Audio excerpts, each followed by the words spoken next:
வெண்முரசு. கிராதம் 32. வாசிப்பது சந்தீப். வாரணம் என்று அழைக்கப்பட்ட அநிலத்திற்குச் செல்வதற்கு பாதைகளென எதுவும் இருக்கவில்லை. விண்ணிலிருந்து விழுந்து 4ஆகப் பிளந்து சரிந்தது போல் கிடந்த வெண்ணிற பாறைக் கூட்டங்களின் அருகே வணிகர் குழு வந்தபோது பீதர் தலைவர் அர்ஜுனனிடம் தொலைவில் வானில் எழுந்து தெரிந்த வெண்ணிற ஒளியை சுட்டிக்காட்டி அங்குதான் என்று ஒவ்வொரு முறை இங்கு வரும்போதும் எவரேனும் சொல்வதுண்டு. அந்நிலத்தைப் பற்றிய கதைகளன்றி வேறெந்த செய்தியும் நானறிந்திருக்கவில்லை என்றார். அர்ஜுனன் புன்னகைத்து, நன்று, நான் மீள்வேன் என்றான். பீத வணிகர் குழுவில் அனைவர் விழிகளும் அவன் மேல் பதிந்திருந்தன. அவனுடைய நிமிர்ந்த தலையையும் புன்னகையையும் கண்டு அவர்கள் உணர்வெழுச்சி கொள்வது உடலசைவுகளிலும் ஓசையுடன் எழுந்த உயிர்ப்பிலும் தெரிந்தது. விடை கொடுங்கள், மூத்தவரே என்று சொல்லி அர்ஜுனன் குனிந்து முதிய பீதவணிகரின் கால்களைத் தொட்டு வணங்கினான். நன்று சூழ்க. உங்கள் தெய்வங்கள் துணை நிற்கட்டும். எங்கள் தெய்வங்கள் உடனிருக்கட்டும். வெற்றி திகழ்க என்று அவனை வாழ்த்தினார். அவர்கள் குளம்படியோசைகளும் கால்கள் மண்ணில் விழுந்தெழும் ஓசைகளும் ஒலிக்க அவனைக் கடந்து சென்றனர். ஒவ்வொரு விழியும் கடந்து செல்லும் போதும் அவன் தலை வணங்கி புன்னகை செய்தான். கண்முன்னால் ஒரு காலத்துண்டு ஒழுகிச் செல்வது போல் தோன்றியது. பல மாதங்கள் உடனிருந்தவர்கள். ஒவ்வொருவரின் பெயரும் இயல்பும் உவகையும் துயரும் கனவுகளும் அவன் அறிந்தவை. அம்முகங்களில் ஒன்றைக்கூட அவன் மறக்கப் போவதில்லை. ஆனால் மீண்டும் அவர்கள் எவரையும் பார்க்க வாய்ப்பும் இல்லை. எனவே அந்நினைவுகளுக்கு எப்பொருளும் இல்லை. குளம்படியோசைகள் முற்றிலும் மாய்ந்தன. அவர்கள் சென்றபின் எஞ்சிய புழுதியை அவன் நோக்கிக் கொண்டிருந்தான். முன்காலை வெயிலின் ஒளியில் வெண்புகை போல் நின்றது அது. ஒரு மென்மலரிதழ் போல. பின்னர் புழுதித்திரை சரிந்தபோது வளைந்திறங்கிச் சென்ற பாதையின் தொலைவில் புழுதிச்சிறகு சூடி ஒரு பெரிய பறவை செல்வது போல் அக்குழு சென்று கொண்டிருந்தது. ஒருவேளை அவர்களை மீண்டும் சந்திக்கலாம். அங்கு சென்று மீண்டும் இங்கு வந்து நிற்கையில் தங்கள் வணிகம் முடிந்து அவர்களும் இந்த இடத்திற்கு வந்திருக்கக்கூடும். விந்தைகள் நிகழக்கூடாதென்பதில்லை. அவ்விழைவு எழுந்ததுமே அவன் புன்னகைத்தான். அவர்களை மீண்டும் சந்திப்பதனால் என்ன பொருள் வந்துவிடப் போகிறது? திரும்பிச் செல்லலாம். மீண்டும் 7 பாலைகளைக் கடந்து பாரத வருஷத்தின் விளிம்பு வரை போகலாம். அங்கு விடை கொள்ளலாம். அல்லது அவர்களுடன் சென்று பீதர் நாட்டிலேயே குடிபுகலாம். அதனால் என்ன? எங்கோ ஒரு புள்ளியில் விடை பெற்றாக வேண்டியுள்ளது. வந்து உறவாடி அகன்று மறையும் உறவுகளில் பொருள் உள்ள உறவென ஏதும் உண்டா? உறவாடலின் அத்தருணத்தில் உருவாக்கப்படும் பொருள்.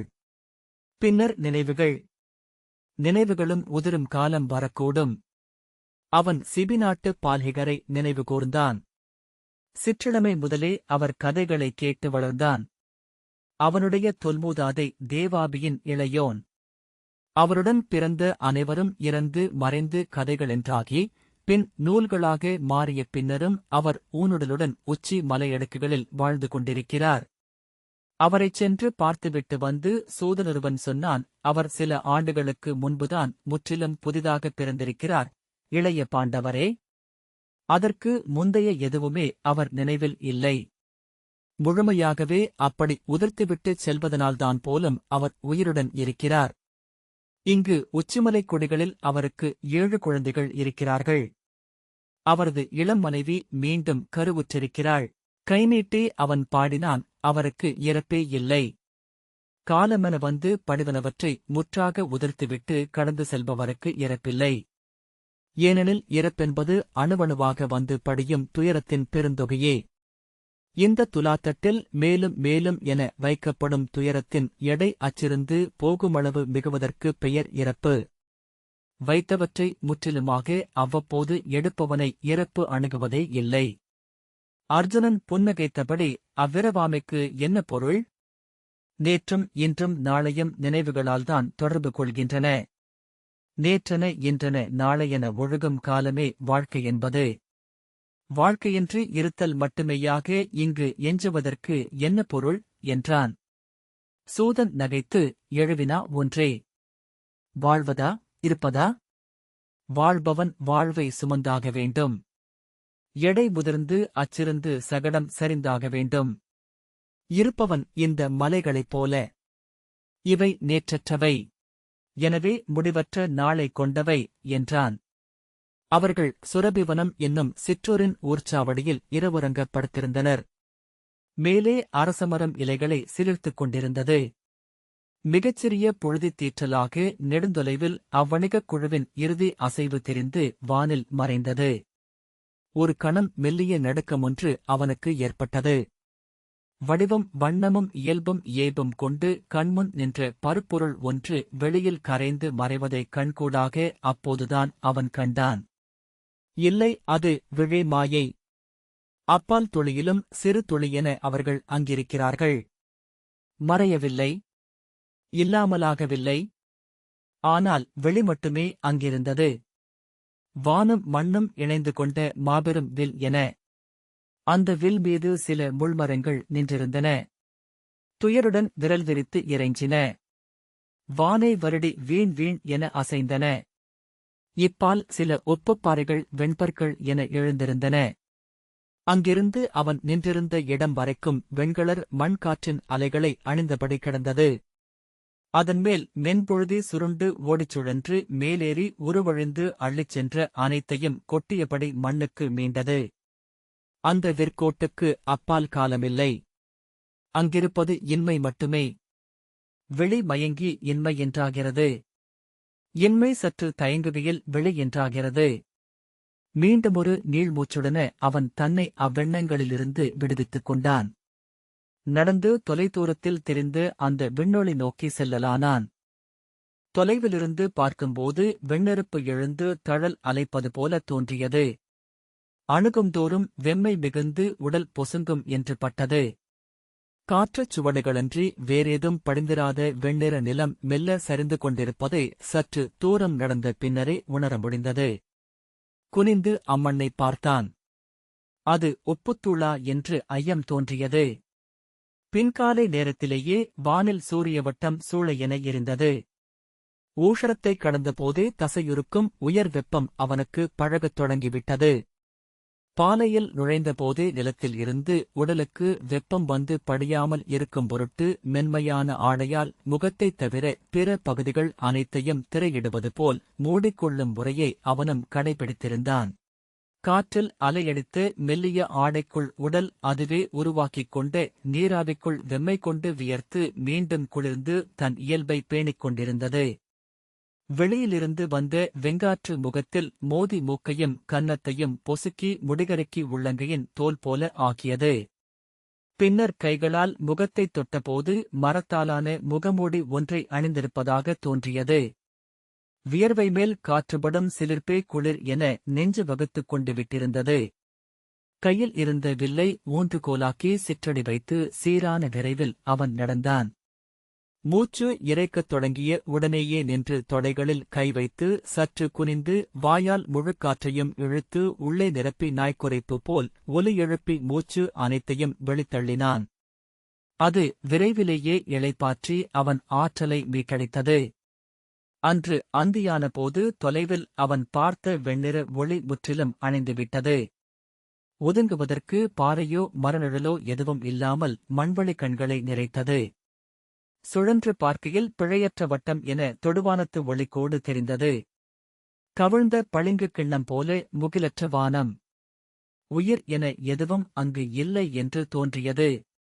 மணல் வெளியிலேயே அவன் படுத்துக் கொண்டான். வயிற்றின் குறுக்காக வில்லை வைத்து வலதுகை பக்கம் அம்பரா தோணியை போட்டுக்கொண்டு வானை நோக்கிக் கொண்டிருந்தான். வானொலி முற்றிலும் அணைவதற்கு நெடுநேரம் ஆகியது. கிழக்கு இருண்ட பின்னரும் மேற்குச் செம்மை வெகுநேரம் எஞ்சியிருந்தது. சூரியன் இருக்கையிலேயே விண்மீன்கள் எழுந்து வந்தன.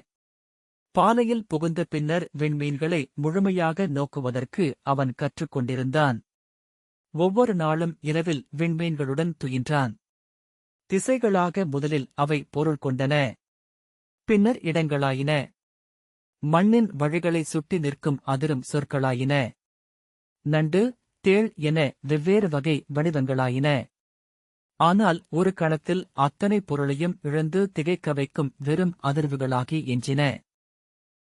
அந்தியில் விண்மீன்களை நோக்கி அவை கொண்ட ஒவ்வொரு பொருளையாக உதிர்த்து வெறும் அதிர்வு பரப்பென ஆக்கி தானும் வெறுமை கொண்டு அவற்றை நோக்கிக் கொண்டிருப்பதும் புலரிக்கு முன் அவற்றை எண்ணி எண்ணி எடுத்து ஒவ்வொன்றாக பொருளேற்றம் செய்து மண்ணுக்குரியவையாக மாற்றுவதும் அவை சுட்டும் ஒவ்வொன்றையும் தன்னுள் இருந்து எடுத்து அமைத்துக் கொள்வதுமே மீள மீள நடந்து கொண்டிருந்தது. ஏதோ ஒரு தருணத்தில் அவன் சென்று கொண்டிருப்பது அம்மண்ணில் அல்ல, விண்மீன்கள் பரவிய இருள் வெளிக்குள்தான் என்று தோன்றியது. மண் இருப்பது அவ்விண்மீன்களுக்கு நடுவே எங்கோ அல்லது மண்ணென அவன் உணர்வது ஓர் விழிமயக்கு. அவன் துயின்று எழுந்து நோக்கியபோது வெயில் விழுந்து சூழ்ந்து அலையடித்தது. வானம் அனைத்து திரைகளும் இழுக்கப்பட்டு நீல ஆடிப்பரப்பென தெரிந்தது. இரவு முழுக்க அவன் நீரருந்தவில்லை. பீதவணிகரிடம் பெற்றுக்கொண்ட தோல்குவளையில் நீர் சற்றே எஞ்சியிருந்தது. அதை அருந்தியதும் மீண்டும் அவன் உடல் நீர் என எழுந்தது. நீரைப் பற்றி எண்ணக்கூடாதென்று தனக்குத்தானே ஆணையிட்டுக் கொண்டான். நீரைப் பற்றி எண்ணுவேன் என்றால் அதன் பிறகு நீருக்கான பயணம் மட்டுமே நிகழ முடியும். அவன் சென்று கொண்டிருப்பது வருணனின் நிலம், வரமளிப்பவனின் உலகு. இங்கு அவன் விடாய் கொண்டு உயிர் துறப்பான் என்றால் அது வருணனின் ஆணை என்றிருக்கட்டும். இப்பயணத்தில் நடுவில் அவன் எங்கு இறந்து விழுந்தாலும் அதுவே முறை என்றாகக்கு. நீர் தேடி பரிதவித்து செத்து விழுந்தான் என்றால்தான் அது அவன் தோல்வி. அவன் எண்ணியது போலவே சற்று தொலைவில் நீரைப் பார்த்தான். அதற்கு நெடுநேரம் முன்னரே வானில் சுழன்று கொண்டிருந்த பறவைகளைக் கண்டிருந்தான். பறவைகள் அங்கிருந்த மஞ்சள் நிறமான பாறையொன்றின் மேல் கூடிச் சுழன்று எழுந்து அமர்வதைக் கண்டபோது அங்கு நீர் இருக்கலாமென்று தோன்றியது. காலையின் அரைவிழிப்பில் சித்தம் எழுந்ததுமே வானில் பறந்த பறவைச் சிறகுகளின் நிழலை தன்னைச் சுற்றி உயிரசைவென உணர்ந்ததை அப்போதுதான் எண்ணிக்கொண்டான். பறவைக் குரல்கள் ஓங்கின. அவை அவனை பார்த்துவிட்டிருந்தன. அவன் அணுகி அப்பாறை மேல் தொற்றி எறியபோது அதன் குழி ஒன்றில் நீர் இருந்ததைக் கண்டான். சிறிது அள்ளி வாயில் வைத்தபோது அது தூய நீர் என்று தெரிந்தது. கையில் எஞ்சியிருந்த உலர் உணவை உண்டு அந்நீரை அருந்தி தோல் குடுவையையும் நிரப்பிக் கொண்டான். அவனைச் சுற்றி நீர் நாடி வந்த பறவைகள் எழுந்து பறந்து அமைந்து கொண்டிருந்தன. வெண்ணிறமான கடற்காகங்கள். அவற்றின் குரல் அவனை எச்சரிப்பது போல மன்றாடுவது போல மாறி மாறி ஒலித்தது. அவற்றின் நோக்கை சந்தித்தபோது அச்சொற்களை மிக அணுக்கமாக புரிந்து கொண்டான். அவை அவனை தாக்கிக் கீழே தள்ள விரும்புபவை போல சிறகு காற்று அவன் மீது படும்படியாக சீறிப் பறந்தன. ஒன்று அவன் தோளை தன் நகத்தால் கீறிச் சென்றது. புன்னகையுடன் அவன் பாறையை விட்டு இறங்கியபோது அவை மீண்டும் அமர்ந்து நீரருந்தத் தொடங்கின. குனிந்து நீரில் தலையை முக்கி அண்ணாந்து தொண்டையை சிலிர்த்தன. சிறகுகளை நனைத்து உதறி எழுந்து மீண்டும் அமைந்தன. நீர் நீர் என்று அவை கூவிக்கொண்டிருப்பதாக தோன்றியது. முன்னால் சென்றபோது மேலும் மேலும் பறவை நிழல்கள் தரையைக் கடப்பதை அவன் கண்டான். அவை அப்பாலிருந்து வந்து மீண்டு சென்றன. அன்று மாலை நெடுந்தொலைவில் பறவைகளின் ஓசையை கேட்க முடிந்தது. எங்கோ பெருங்கூட்டமாக அவை வாழ்கின்றன என்று எண்ணிக்கொண்டான். இரவில் அப்பறவை குரல்களைக் கேட்டபடி துயின்றான். கனவில் பறவைகள் சூழ வானில் மிதந்து கொண்டிருந்தான். மறுநாள் பகல் முழுக்க நடந்து மாலையில் வெட்டவெளியில் விண்மீன்களுக்கு கீழே துயின்றான். அதற்கு அடுத்த நாள் பின்காலையில் தொலைவிலிருந்து பறவைகளின் சிறகடிப்பை பார்த்தான். புகையசைவென வெண்ணிற இலை கொந்தளிப்பென அது அவன் காலடிகளுக்கு ஏற்ப தெளிந்து வந்தது. பறவைக் குரல் இணைந்து எழுப்பிய இரைச்சல் அணுகியது. அவன் அந்த உயிரில்லாத கடல் வரக்கூடுமென எதிர்பார்த்தான். ஆனால் கரையொதுங்கிய பெரிய மீன்கள் என வெள்ளை மின்ன நூற்றுக்கணக்கான நீர்க்குட்டைகள்தான் கண்ணுக்குத் தெரிந்தன. அணுகுந்தோறும் அவை உருப்பெருகி வந்தன. முதல் குட்டையின் அருகே சென்றதும் அதன் கரையெங்கும் செறிந்திருந்த வெண்ணாரைகளும் கடற்காகங்களும் கூச்சலிட்டபடி சிறகடித்து வானில் எழுந்து பறந்தன. குட்டையின் மணற்சேற்று விளிம்பை அணுகும்போது மென்கதுப்பு புதைந்து இடைவரைக்கும் இறங்கியது. கைகளை ஊன்றி நீச்சலிட்டு அந்நீரை அணுகி தொட்டு அள்ளி வாயிலிட்டான். உப்பு நீர். குட்டை முழுக்க வெள்ளி நாணயங்களென ஒளிர்ந்து திரும்பியபடி சிறிய பரல் மீன்கள் நிறைந்திருந்தன. நோக்க நோக்க மீன்கள் மேலும் தெரிந்தன. குறுவாள்கள், மூங்கில் இலைகள், வெள்ளிச் சிமிழ்கள், இளஞ்சிவப்பு நாக்குகள், கன்றுச் செவிகள். அவன் கைகளை எடுத்துவிட்டு மேலே வந்து நோக்கியபோது அவை நீர்ப்பரப்பின் மேலே வந்து விழிகள் மின்ன, வால் தவழ, செவுள்கள் அலைபாய அவனை நோக்கின. அவன் உடல் சற்று அசைந்தபோது ஒரு கணத்தில் நீரில் விரிந்த வானில் மூழ்கி மறைந்து பின் ஒவ்வொன்றாக உருவம் கொண்டு எழுந்தன. கரையேறி மணல் விளிம்பில் நின்றபடி அந்தச் சுனைகளை விழிதொடும் தொலைவு வரை பார்த்தான். வெள்ளி ஆரம் போல வானிலிருந்து வான்வரைக்கும் வளைந்து கிடந்தன அவை. அக்குட்டைகளின் இடைவெளியினூடாக நடந்து மறுபக்கம் சென்றான். அங்கு சிறிய அலைகளாக தொலைதூரம் வரை படுந்து கிடந்த மணல் அவன் கால் பட்டு பொறுக்குடைந்து தடம் கொண்டது. பொறுக்கு உடையும் ஒலி சிம்மம் எலும்புகளை மென்று இரையுண்பது போல ஆழ்ந்த அமைதியுடன் ஒலித்துத் தொடர்ந்தது. மணல் பொறுக்குகள் அடர்ந்து வந்தன. அங்கு மட்டும் மழை பெய்திருக்கிறதா என்று பார்த்தான். மழை விழும் இடம் அல்ல அது. அவ்வாறென்றால் நீர் வற்றி கீழிறங்கிச் சென்றிருக்கிறது. அருகமை காலத்தில் அல்ல, நெடுங்காலத்துக்கு முன், பல நூறு தலைமுறைகளுக்கு முன். அப்பரப்பில் பறவைகள் கூட வந்தமர்வதில்லை என்று தெரிந்தது. காலால் தட்டிப் பார்த்தான். பொறுக்கு மணலுக்குள் இருந்த மீன்கள் அனைத்தும் வெறும் எலும்பு வடிவுகளாகத் தெரிந்தன. வெண்சுண்ணச் சித்திரங்கள் என பல்லாயிரம் மீன்கள், வெள்ளி இலை நரம்புகள், பளிங்குச் சீப்புகள், பல்வரிசைகள். குனிந்து ஒரு மீன் முள்ளைத் தொட்டபோது அது அரிசிமாவு பொறுக்கு என உதிர்ந்தது. மீனென அது வாழ்ந்தபோது அங்கு வாழ்ந்தவர்கள் எவர்? அவற்றை உண்ண வந்த பறவைகள் எவை? இறந்த நிலம், இறந்தமையால் காலத்தை வென்ற இடம். இறப்பு வரைதான் வளர்வும் தளர்வும். இறப்பு என்பது நிலையமைவு. மாறிலியென மாற்றங்களுக்கு மையம் கொள்ளும் புள்ளி. தயங்கிய விழிகளுக்கு முன் நெடுந்தொலைவில் வானின் வெண்ணிறவெளி மீண்டும் தெரியலாயிற்று. வெண்ணிற அனல். அல்லது அங்கிருப்பது வெண்பார்க்கடல். பொறுக்கு மண்மீது கால்களை தூக்கி வைத்து காண்டீபத்தை ஊன்றி உடல் நிகர் செய்தபடி நேர்நடையிட்டு அவன் சென்று கொண்டிருந்தான். அந்தி வரை சென்று திரும்பிப் பார்த்தபோது அவன் வந்த பாதை மண் கிளறப்பட்டு ஒரு செந்நிறவடு என அவனை நோக்கி வந்து கால்களைத் தொட்டு இணைந்திருந்தது. அந்தத் தடம் அங்கே கிடக்கும். கால முடிவு வரை. அதை எவர் வந்து பார்க்கக்கூடும்? பார்த்து அவன் விழைவை தயக்கமென எண்ணிக்கொள்வார்கள் போலும். அவன் குழப்பத்தை அச்சமென பொருள் கொள்ளலாம். மூதாதையரை நம்மில் உள்ளவற்றின் பின்னீட்சியென உருவகித்துக் கொள்கிறோம். அல்லது நம்மில் இல்லாதவற்றினாலா? பொறுக்கு மண்மேலேயே படுத்து விண்மீன்களை நோக்கியபடி துயின்றான். விண்மீன்கள் காலிடர முகில்களில் கால் புதைந்து புதைந்து தள்ளாடி நடந்து கொண்டிருந்தான். நீல நீரில் எலும்புருவான மீன்கள் நீந்தித் திளைத்தன. சுண்ணமுள் வடிவ இலைகளுடன் செடிகள் காற்றில் ஆடின. அவன் தன் கால்களை குனிந்து நோக்கினான். அவை எலும்பு வடிவிலிருந்தன. நீர்விடாயென விழித்துக் கொண்டபோது புலரி எழுந்திருந்தது. பாலையின் குளிரில் அவன் ஆடைக்குள் அவன் உடம்பு சிலிர்த்து நடுங்கிக் கொண்டிருந்தது. குடுவையில் எஞ்சிய சிறிதளவு நீரை அருந்தினான். நானனையும் அளவுக்கே நீர் இருந்தது. ஆனால் அது உடலை ஊக்கம் கொள்ளச் செய்தது. மீண்டும் புரண்டு சுருள் விரிந்து அகன்று அகன்று சென்று கொண்டிருந்த நிலத்தில் அசையாமல் நின்று கொண்டிருந்த வெண்ணிற ஒளி கொண்ட தொடுவான் வளைவு நோக்கி நடந்தான். நிலப்பொறுக்கு சேற்றுப் பலகை அடுக்குகளாக ஆகியது. முதலையின் செதில் தோல் பரப்பு போல வெடிப்புகள் கொண்டது. ஓட்டுக்கூரை ஒன்றின் சரிவில் நடப்பதாக மறுகணம் தோன்றியது. அவன் காலடியில் அவை ஓசையுடன் நொறுங்கி துண்டுகளாயின. குனிந்து ஒரு சிறு ஓட்டை எடுத்துப் பார்த்தான். அதன் அடியிலும் ஈரம் இருக்கவில்லை. அடியில் அவன் எதிர்பார்த்த சிற்றுயிர்களும் இல்லை.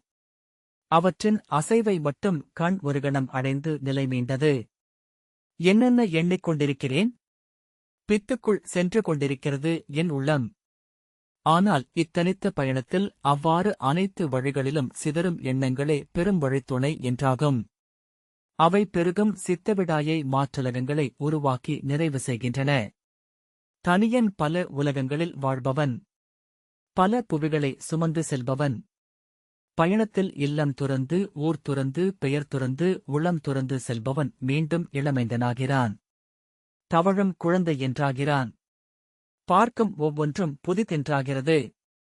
பொருளற்று வெறும் பொருளென நின்று பொருள் அவனை நோக்குகிறது. பொருளை பொருள் மட்டுமே என நோக்கும் சித்தத்துடன் தவித்து தன்னிலை மீண்டு பொருள் தேடுகிறான்.